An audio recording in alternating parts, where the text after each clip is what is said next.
वाशिम एकीकडे संपूर्ण विदर्भ आणि वाशिम जिल्हा भीषण उन्हाच्या तडाख्याने होरपळत असताना महावितरणच्या हलगर्जीपणामुळे डही, वारंगी, इरळा आणि गोगसावगी येथील नागरिकांना गेल्या 8 दिवसांपासून अंधारात राहावे लागत आहे।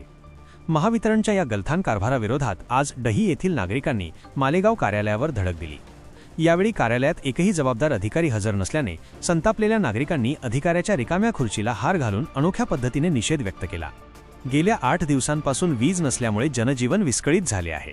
पिण्याच्या पाण्याचा प्रश्न गंभीर झाला असून कडाक्याच्या उन्हात नागरिक हैराण झाले आहेत। महावितरण केवळ वीज बिल वसुलीत तत्परता दाखवते, मात्र सेवा देण्याच्या नावाखाली ग्राहकांची आर्थिक आणि मानसिक लूट करत असल्याचा आरोप यावेळी ग्रामस्थांनी केला। नागरिक आपला संताप व्यक्त करण्यासाठी कार्यालयात पोहोचले असता तिथे एकही वरिष्ठ अधिकारी उपस्थित नव्हता। यामुळे संताप अधिकच अनावर झाला।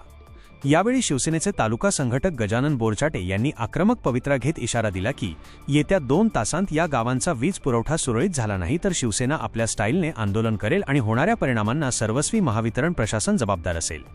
या आंदोलनात शिवसेना तालुका समन्वयक भगवान बोरकर, उपतालुका प्रमुख विजय शेंडगे, इरळा सरपंच प्रशांतभाऊ ठाकरे, वारंगी सरपंच राजू पाटील दहात्रे, वसंतराव आंधळे सर्कल प्रमुख, संतोष बोरचाटे, कैलास बोरचाटे, श्रीकृष्ण बोरचाटे, वैभव बोरचाटे, आदिनाथ बोरचाटे यांच्यासह डही आणि परिसरातील नागरिक मोठ्या संख्येने उपस्थित होते। वाशिम जिल्हा प्रतिनिधी जावेद धन्नू भवानीवाले।